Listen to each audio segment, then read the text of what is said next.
Halo, Assalamualaikum. Kita kembali lagi ya untuk belajar ekonomi. Kali ini kita akan mempelajari mengenai ilmu ekonomi.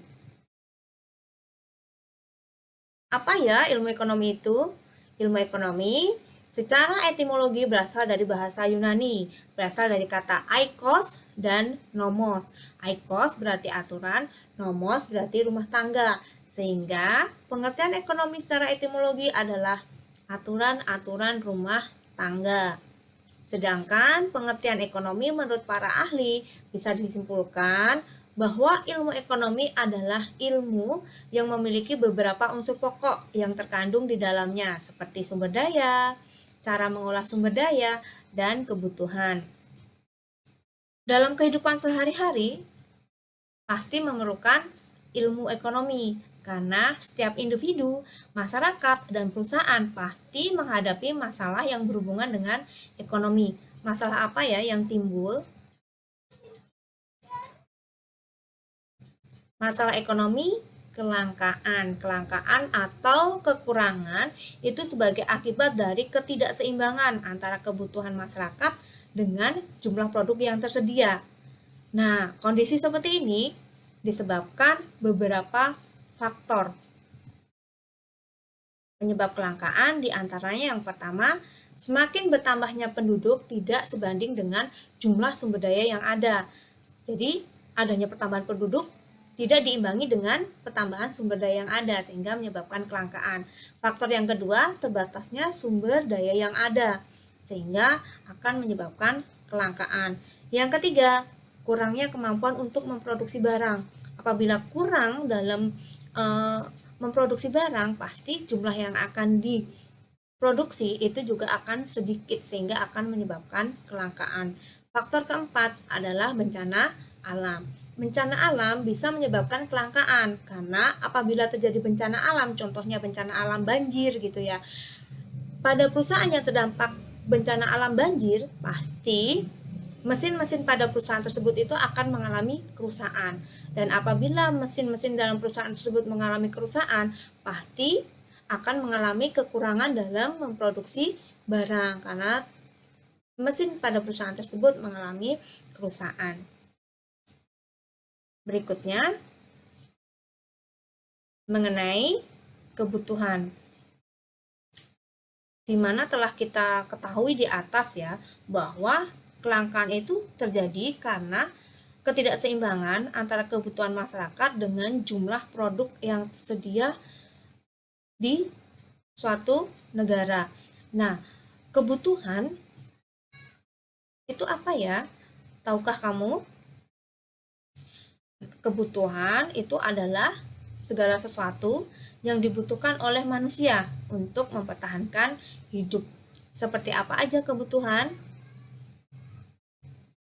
Kebutuhan bisa dibedakan menjadi 4 macam. Yang pertama, kebutuhan menurut intensitasnya. Kedua, kebutuhan menurut sifatnya. Ketiga, kebutuhan menurut waktu. Dan keempat, kebutuhan menurut pihak yang membutuhkan. Kita bahas satu persatu ya. Kebutuhan menurut intensitasnya dibagi menjadi 3. Yang pertama, kebutuhan primer. Kedua, kebutuhan sekunder. Ketiga, kebutuhan tersier. Kebutuhan primer itu merupakan kebutuhan yang paling utama yang harus dipenuhi oleh manusia. Contohnya apa? Makan, baju, tempat tinggal. Nah, itu merupakan kebutuhan yang paling utama yang harus dipenuhi oleh manusia. Apabila kebutuhan itu sudah terpenuhi, pasti akan muncul yang namanya kebutuhan sekunder. Kebutuhan sekunder itu contohnya TV, sepeda motor, HP, dan lain sebagainya.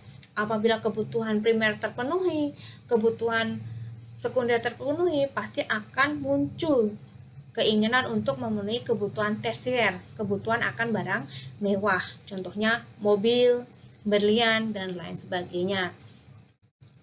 Kebutuhan yang kedua, kebutuhan menurut sifatnya. Kebutuhan menurut sifatnya dibagi menjadi 2, kebutuhan jasmani dan kebutuhan rohani. Kebutuhan jasmani itu merupakan kebutuhan yang berhubungan dengan fisik atau tubuh seseorang. Contoh kebutuhan jasmani itu seperti makan, Olahraga itu merupakan kebutuhan fisik kita, makan supaya sehat, olahraga supaya sehat. Kemudian yang kedua, kebutuhan rohani. Kebutuhan rohani itu kebutuhan yang berhubungan dengan kondisi kejiwaan seseorang.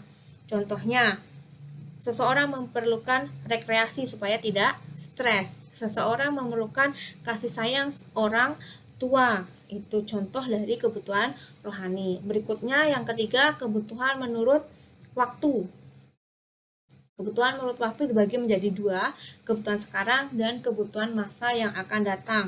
Kebutuhan menurut waktu, yang pertama kebutuhan sekarang berarti kebutuhan yang harus dipenuhi sekarang juga, tidak boleh ditunda-tunda. Contohnya obat untuk orang sakit. Yang kedua, kebutuhan masa yang akan datang. Kebutuhan masa yang akan datang itu adalah kebutuhan yang pemenuhannya itu dapat ditunda pada waktu yang akan datang. Contohnya menabung. Menabung kan nggak harus sekarang, bisa nanti. Berikutnya yang terakhir, macam-macam kebutuhan yang terakhir adalah kebutuhan menurut pihak yang membutuhkan.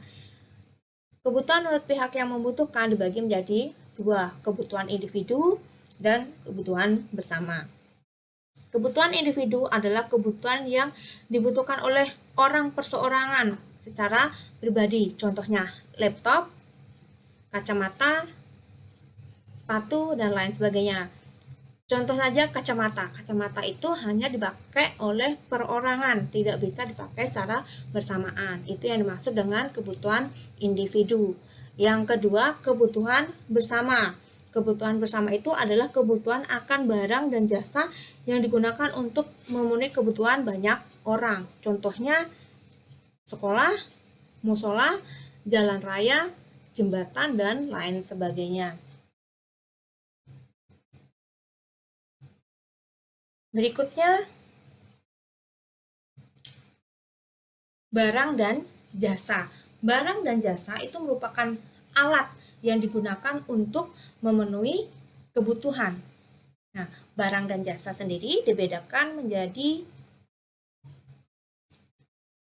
4 jenis barang. Yang pertama, barang menurut cara memperolehnya dibagi menjadi barang bebas dan barang ekonomi.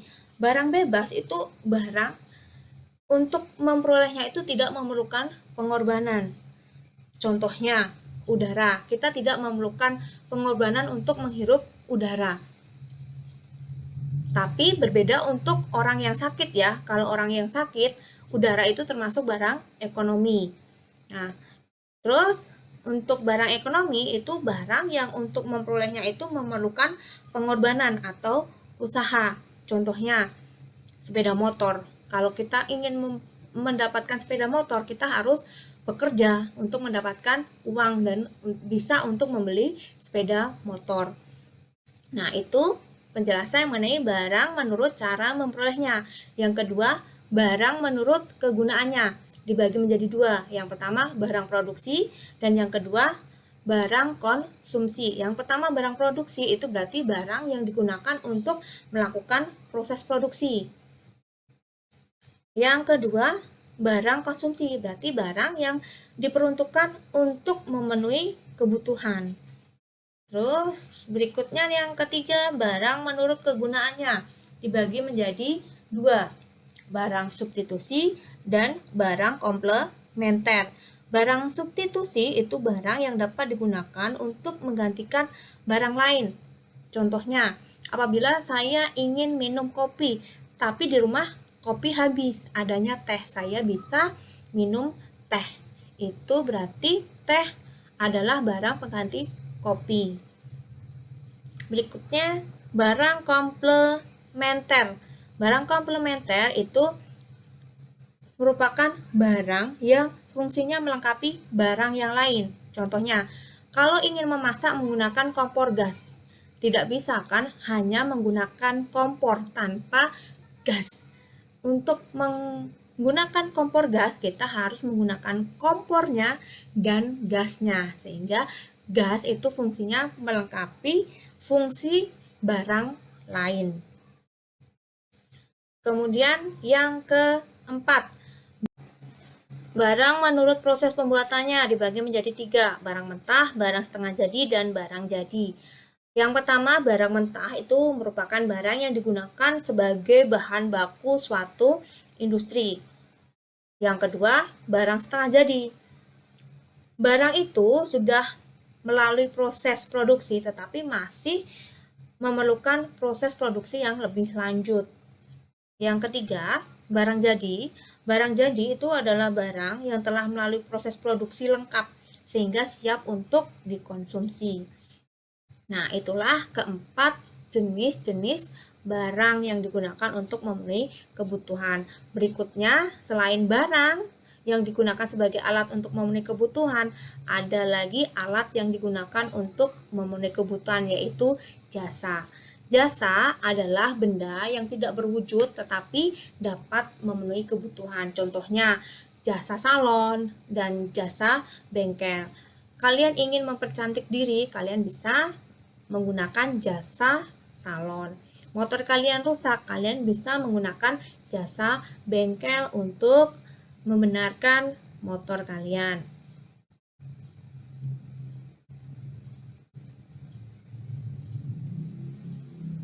Seperti yang kita ketahui ya, bahwa sumber daya yang ada itu terbatas.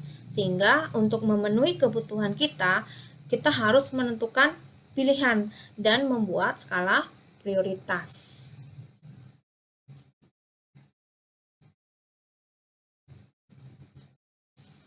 Tahukah kamu, saat membuat pilihan itu akan ada pilihan yang dikorbankan. Pengorbanan tersebut dapat diukur dengan suatu uang yang biasa disebut dengan biaya peluang. Contohnya seperti ini.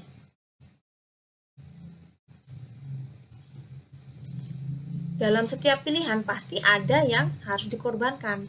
Nah, contohnya ini, Alika baru saja lulus dari perguruan tinggi. Ia mendapatkan tawaran bekerja di beberapa tempat. Penawaran pertama dari sebuah perusahaan ekspor-impor dengan gaji sebesar 1.500.000 dan tawaran kedua datang dari perusahaan garment dengan gaji 1.750.000. Sedangkan tawaran ketiga datang dari perbankan dengan gaji 2 juta. Nah, akhirnya Alika memilih untuk bekerja di perusahaan perbankan dengan gaji sebesar 2 juta. Maka yang dikorbankan Alika, biaya peluang yang dikorbankan oleh Alika sebesar 1.750.000. Kenapa sebesar 1.750.000? Karena biaya peluang yang dikorbankan itu merupakan biaya terbesar dari berbagai pilihan yang ada. Sehingga dari 1.500.000 dan 1.750.000 yang terbesar adalah 1.750.000. Maka biaya peluang yang dikorbankan oleh Alika sebesar 1.750.000. Demikian penjelasan saya mengenai ilmu ekonomi. Dari saya cukup sekian. Wassalamualaikum warahmatullahi wabarakatuh. Dan terima kasih.